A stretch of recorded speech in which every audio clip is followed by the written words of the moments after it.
Oke, assalamualaikum teman-teman semuanya. Gimana kabarnya teman-teman? Kita akan melanjutkan pembahasan kita di pemrograman Java. Dan untuk kesempatan kali ini ya, kita akan coba ulas tentang operator pembanding teman-teman. Jadi kita akan coba bandingkan antara beberapa variabel ya, agar bisa menghasilkan output tertentu. So, gimana pembahasannya? Langsung aja kita masuk ke videonya. Langkah awal seperti biasa teman-teman, silahkan buka dulu ya untuk IDE-nya. Saya menggunakan IDE NetBeans teman-teman. Kalau kalian menggunakan IDE yang lainnya bisa kita sesuaikan lah ya. Yang penting bahasanya sama, kita menggunakan bahasa pemrograman Java ya. Di sini saya buat project baru dulu teman-teman. Kalau kita di IDE NetBeans ya, untuk di bagian kategoris itu biarkan aja di Java with End. Jadi di bagian nomor 3 ya. Yang di sebelah kanan di bagian project kita pilih Java Application. Kita klik next aja. Sekarang kita masuk di video ke-17 teman-teman. Jadi untuk nama filenya di sini nama project ya, saya kasih nomor 17. Namanya saya kasih pembanding. Oke. Kita coba bandingkan nih teman-teman. Jadi nggak cuma satu variabel aja. Nah, project kita kalau sudah terbuat itu pasti banyak skrip-skrip yang sebagai komentar aja. Jadi skripnya itu nggak berfungsi, hanya sebagai penanda aja. Yang ada slash bintang ini bisa kalian hapus teman-teman.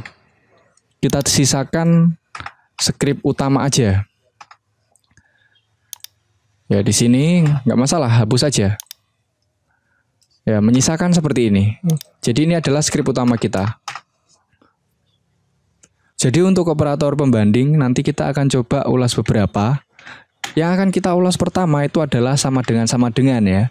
Itu artinya senilai. Yang kedua itu ada tidak sama dengan, ditandai dengan tanda seru, terus diikuti dengan sama dengan. Terus yang selanjutnya nanti ada lebih dari atau sama dengan. Terus ada kurang dari, dan kurang dari atau sama dengan. Jadi kita akan ulas ini dulu teman-teman. Sementara ya, jadi 1, 2, 3, 4, 5, 6. Kita ulas 6 terlebih dahulu. Ini sering digunakan teman-teman, semisal nih, di dalam suatu program kita akan menentukan apakah umur seseorang itu termasuk anak-anak, remaja, atau dewasa, atau bahkan orang tua nih ya. Jadi kita perlu proses nih teman-teman yang bisa kita gunakan untuk membandingkan. Sehingga kita bisa menentukan nih, umur dari pengguna atau user ini, itu masuk ke anak-anak, dewasa, atau bahkan orang tua, kan gitu teman-teman.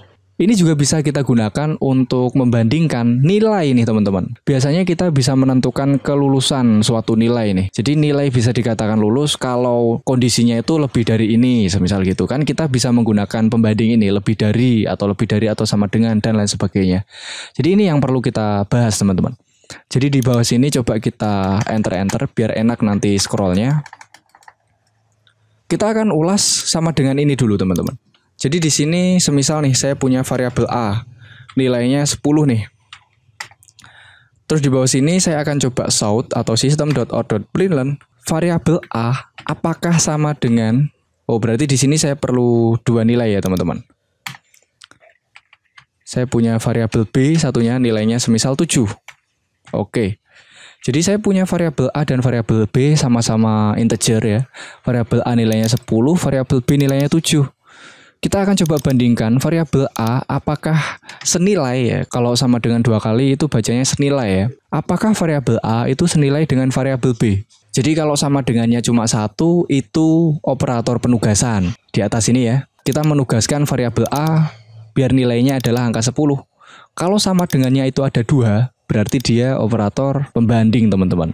Jadi kita apakah si variabel A kita akan mencari jawaban. Meskipun kalau manusia pada umumnya tahu kalau A 10, B itu 7, berarti A itu tidak sama dengan B teman-teman. Berarti kalau kita jalankan harusnya dia menampilkan outputan false atau salah ya gitu.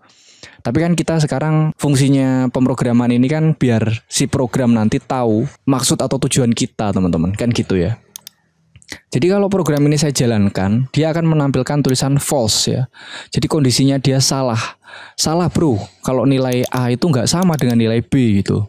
Makanya di sini false ya. Kalau semisal si variabel B kita ubah nilainya menjadi angka 10, ya berarti senilai ya. Jadi variabel A itu sama nilainya dengan variabel B.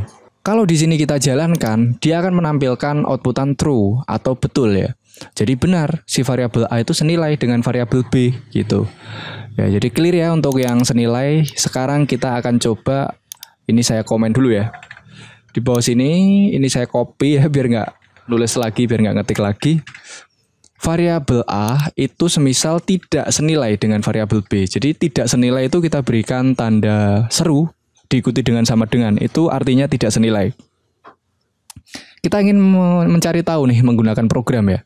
Apakah nilai dari A itu senilai dengan variabel B? Kalau kita jalankan, pasti dia akan menghasilkan nilai false. Kenapa? Karena A dan B itu senilai, sama-sama 10. Di sini kondisinya tidak senilai, berarti kondisinya salah ya. Jadi harusnya dia senilai. Kalau kita jalankan, dia menampilkan false. Beda ceritanya kalau variabel B kita ubah lagi menjadi 7, teman-teman. Benar ya kondisinya, statementnya betul ya. Kalau B dan A itu tidak senilai. Apakah A itu dan B tidak senilai? Iya, mereka nilainya nggak sama. Makanya di sini true outputnya kalau kita jalankan. Itu ya teman-teman. Oke, untuk yang tidak senilai sekarang udah beres. Kita lanjut ke operator apa ini? Operator pembanding selanjutnya ya. Dia adalah lebih dari. Ya. Apakah si variabel A itu lebih dari B ya? 10 itu apakah lebih dari 7? Ya, 10 itu nilainya lebih dari 7, teman-teman. Kalau kita jalankan pasti dia true. Tapi kalau di sini 10, di sini kita kasih pembanding A lebih dari B, itu akan menghasilkan nilai false. Kenapa? Ya karena 10 itu nggak lebih dari 10, tapi 10 itu sama dengan 10 gitu ya, teman-teman.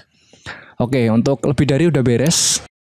Kita sekarang lanjut ke selanjutnya. Di sana ada lebih dari atau sama dengan. Nah, bedanya lebih dari atau sama dengan dan juga lebih dari itu apa sih? Cuma beda ada sama dengannya ya. Di sini B-nya saya ubah jadi angka 7 ya. Kira-kira 10 itu lebih nggak dari 7? Iya teman-teman, 10 itu lebih dari 7. Jadi di sini lebih dari atau sama dengan. Ada ataunya. Jadi lebih dari atau sama dengan itu salah satu kondisinya itu terpenuhi, dia sudah dianggap betul. Ya, jadi 10 itu lebih dari 7 benar kalau kita jalankan, ya true. Kalau di sini kita ubah nilai B menjadi angka 10, apakah nilainya masih benar? Ya di sini kita lihat, kalau 10 itu tidak lebih dari 10, tapi 10 itu sama dengan 10. Karena ada salah satu kondisi yang terpenuhi, karena dia atau ya lebih dari atau sama dengan, dia sama dengannya terpenuhi. Makanya kalau kita jalankan di sini hasilnya tetap true. Gitu ya. Oke. Lanjut sama dengan yang selanjutnya ini. Selanjutnya kita akan bahas tentang kurang dari. Ya, simbolnya seperti ini ya. Kalau lebih dari itu kerucutnya menghadap ke kanan ya. Jadi lancipnya itu di arah kanan. Kalau yang kurang dari itu lancipnya menghadap ke depan gitu ya teman-teman ya. Jadi apakah 10 ini kurang dari 10? Apakah A nilainya itu kurang dari B? Tidak, mereka sama ya. Kalau kita jalankan akan false. Tapi kalau di sini nilainya semisal 19, apakah A itu kurang dari B? Apakah 10 itu kurang dari 19? Kalau kita jalankan true. 10 itu kurang dari 19. Kalau di sini saya kasih angka 4, apakah 10 kurang dari 4? Ya, apakah A kurang dari B? Kita jalankan hasilnya false. Gitu ya teman-teman. Mantap ya, mantap. Yang terakhir teman-teman, kurang dari atau sama dengan. Sama dengan yang tadi. Ya, jadi salah satu kondisinya aja terpenuhi ya. Kurang darinya atau sama dengannya, atau bukan dan ya, jadi kurang dari atau sama dengan. Salah satu kondisinya terpenuhi, dia bernilai true. Semisal, apakah A sekarang kurang dari B? Tidak ya. Jadi A itu tidak kurang dari B, karena 10 itu kurang dari 4 gitu ya. Terus kondisi yang selanjutnya, apakah A itu sama dengan B? Enggak, 10 itu lebih dari 4 teman-teman. Jadi nilainya akan menjadi false kalau kita jalankan.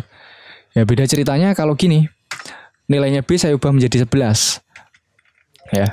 Apakah A itu kurang dari B? Ya, jadi 10 itu kurang dari 11, makanya nilainya true. Terus kondisi selanjutnya, apakah A itu sama dengan B? Enggak, 10 itu enggak sama dengan 11 gitu. Meskipun yang kondisi kedua enggak terpenuhi, asalkan satu kondisinya terpenuhi, kita jalankan, dia akan menghasilkan nilai true kayak gitu teman-teman. Kalau B-nya kita ubah menjadi 10, kita cek dulu, apakah 10 itu kurang dari 10? Apakah A itu kurang dari B? Enggak. Jadi 10 itu enggak kurang dari 10 teman-teman, tapi dia sama dengan. Terus kondisi yang selanjutnya, apakah A sama dengan B? Iya, 10 itu sama dengan 10. Makanya kalau kita jalankan nilainya adalah true gitu teman-teman. Ya, jadi itu ya teman-teman pembahasan kita kali ini. Di sini ada apa ini? Beberapa kondisi yang bisa kita jalankan ya. Silakan modifikasi gimana caranya ya kalian biar gampang belajarnya. Yang jelas kita punya 6 operator pembanding di sini yang nantinya akan kita manfaatkan ke depan di program-program sederhana menggunakan bahasa pemrograman Java. Nah, jadi seperti ini ya skripnya kali ini. Saya besarkan sedikit. Di sini ada senilai, tidak senilai.